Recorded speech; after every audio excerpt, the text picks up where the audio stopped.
Et on va enchaîner avec les événements qui animent notre film. Nous allons commencer avec la présentation d'une artiste. C'est avec Émilie Fourmeau que nous allons commencer cette deuxième partie. Yorana, Bonjour.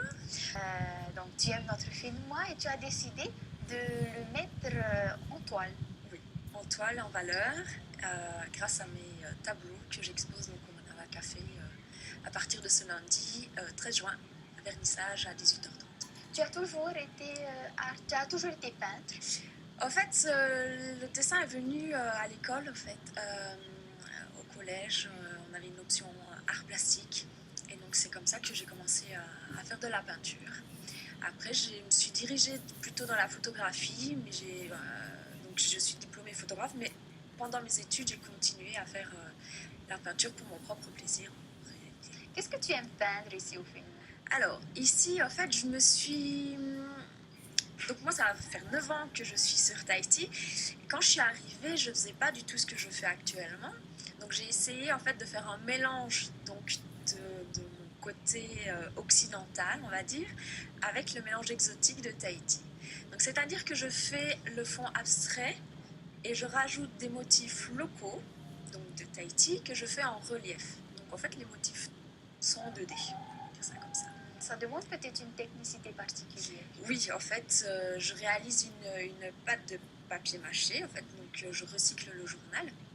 Donc, lorsque ma pâte est faite, je travaille directement sur ma toile.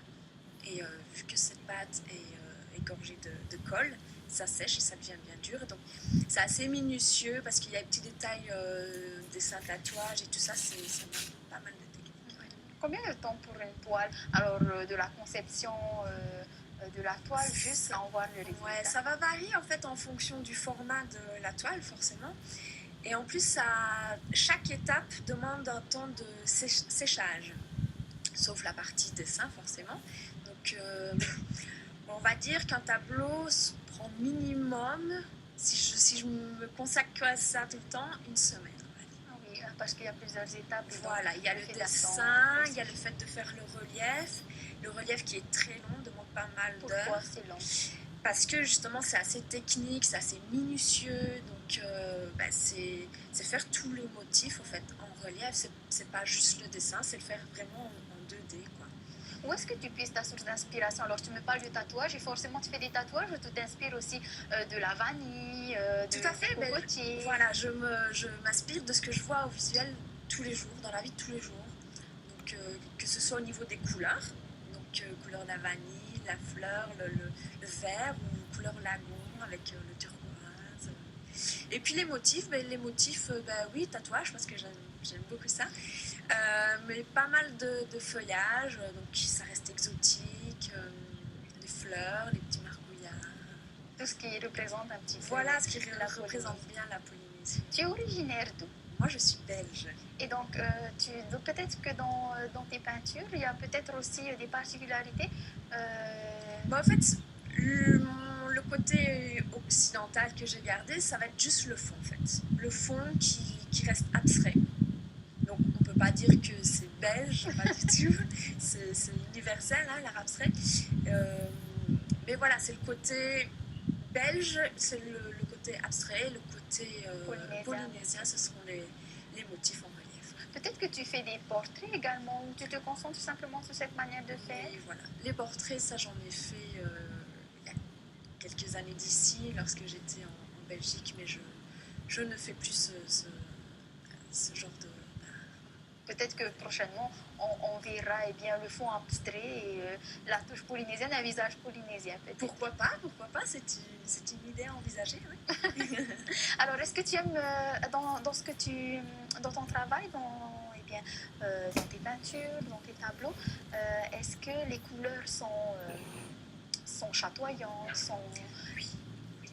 J'aime bien utiliser les couleurs vives en fait. Moi j'aime bien la lumière, les couleurs chaudes, les couleurs vives en fait. C'est assez chatoyant, c'est assez vif quoi.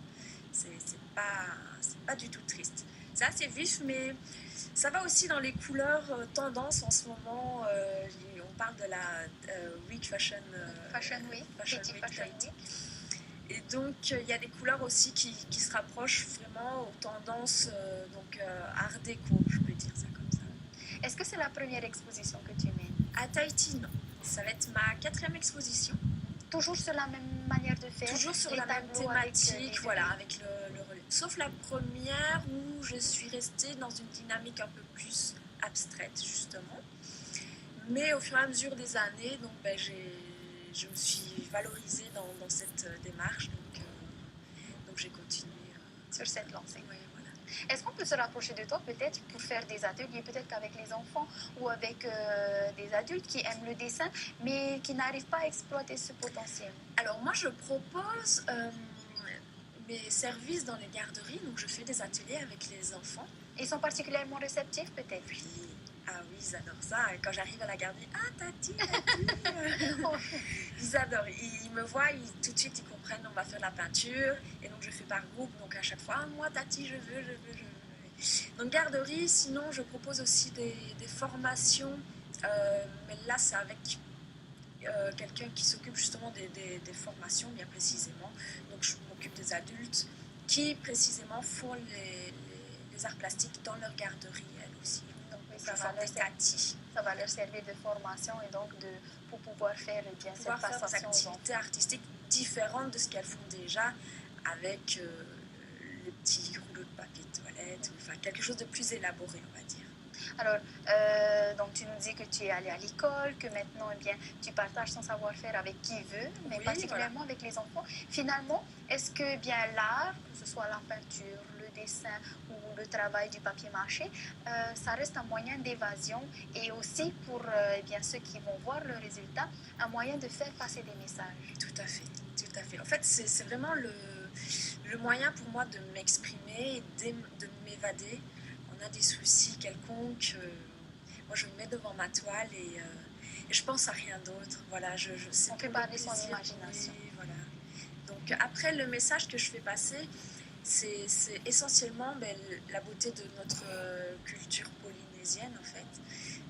Après, chacun, c'est ce qui est beau avec l'art, c'est que chacun l'interprète à sa manière en fait. Et donc, pour pouvoir aller lire ces différents messages entre les coups de pinceau et entre eh bien, ce travail qu'a mené bien Émilie, on va redonner le rendez-vous pour nos téléspectateurs. Oui, donc voilà, je vous donne rendez-vous donc, ce lundi 13 juin au Manava Café à partir de 18h30 pour le vernissage. Donc, ceux qui ne me connaissent pas encore, c'est l'occasion de venir découvrir mes œuvres. Et donc on aura on aura le temps de venir. Oui, voilà, si vous n'avez pas l'occasion de venir donc, ce lundi, l'exposition dure jusqu'au 17 juillet.